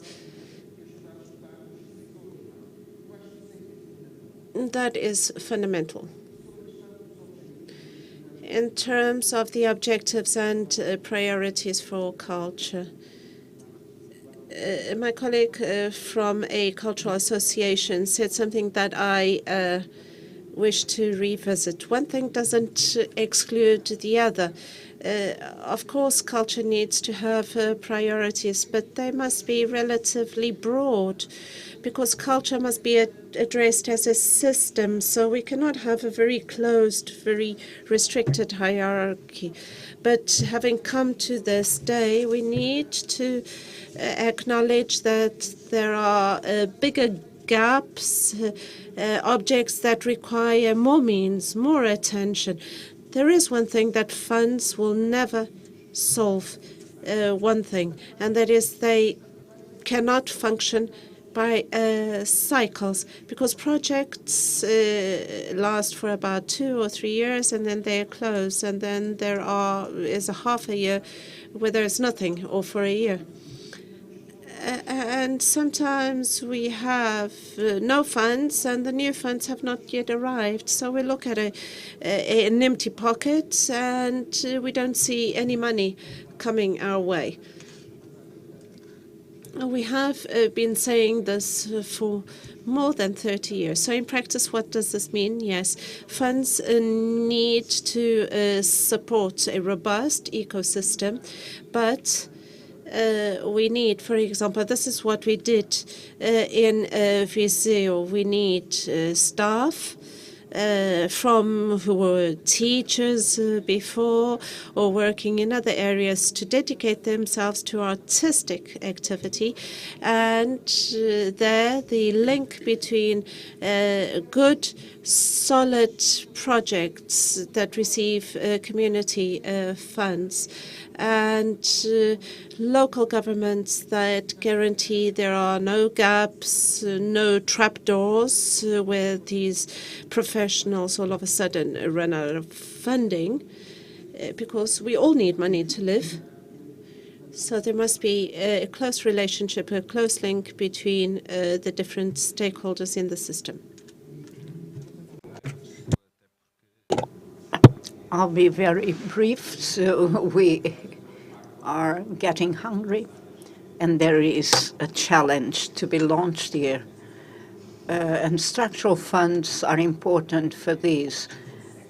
Access to culture, how do these gaps, because George was talking about the time gaps, I'm not sure we can solve this. We have to live with these, and supplementary mechanisms, transition mechanisms, etc., can exist. But this is a key issue. With this Culture for All motto, we're very hopeful that these gaps will be solved. The last intervention, there is this initiative for creative residences. This does not imply circularity of the 19 municipalities, but rather 3 of them. And I wish to say that the incentive that we're creating is to create mechanisms to respond to the needs of the territory, but also there must be a univocal relationship between municipalities and cultural agents. We had a partnership. We had 3 projects launched in partnership with 3 different artistic organizations. So there's a whole work that must be done, but there must be this incentive to try and find solutions, both by the municipalities and the agents themselves. So we have to correct and take advantage of these opportunities. as they arise. So I think I will have to close this session because we're running so late. But before, I'd like to thank our three guests for being ready, being candid, being ready to expose themselves to this type of confrontations.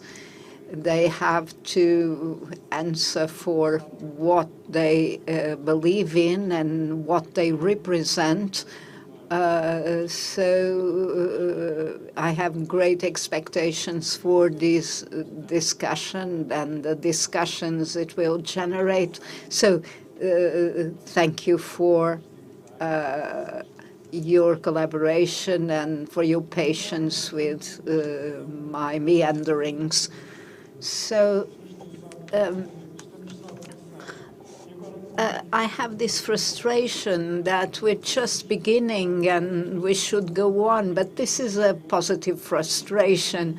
This means that we have another day and a half, and many of the issues that we've launched and started to discuss will be approached in a more comprehensive, from a more comprehensive perspective. There is a lot of dialogue to happen here between cultural agents, municipalities, people in general. Myself, as a sociologist, I have two questions that I hope I'll be able to launch in the next sessions. One of them is the issue of access, which is so ambivalent and complex. Access of whom to what, according to the expectations and the will of whom. So this is a dilemma for cultural structures, also for cultural policymakers. The issue of children's access and the educational, dimension of culture is something on which we must reflect very carefully without demagoguing. The other aspect is something that could have started as could be used as a starting point, which is the inequalities within the territory, specifically the urban territory and the surrounding rural territories. There are big differences here, and the issue of access to culture is really important here. In an inquiry that I coordinated on cultural habits in the Coimbra municipality, a representative sample gave us something very interesting from the point of view of local and regional cultural policy, which is the big difference in not only access, but also the appetite of people for culture, from or between those who are at the heart of the town or the city and those who are in the surrounding areas, not just because schools are different, but the relationship with the territory serves as a filter of what happens culturally. And this is a challenge that cultural policies cannot respond to.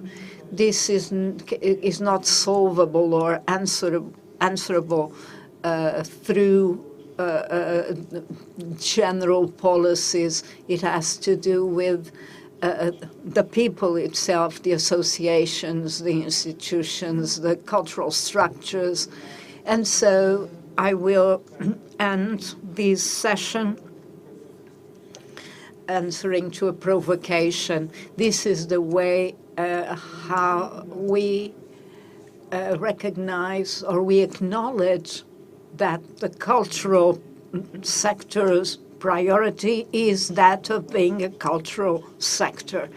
And from my experience as an analyst and from my contact and from working together with cultural agents, I think that the transition toward a funding model for culture where OPs and territorial cultural strategy are fundamental part of culture has a risk. Maybe culture, when we pay attention to it in the future, it will be less culture and more of other things. So in some years' time, when we're attending an event organized by the same agents that have organized this, the danger is maybe we're not discussing what we can do to discuss not really culture, but policies of marketing, etc., etc., instead of policies for culture. The risk is that culture becomes just an instrument. So I agree with you 100%, although my opinion here is not relevant. Thank you very much again for your attention and your contributions. Thank you.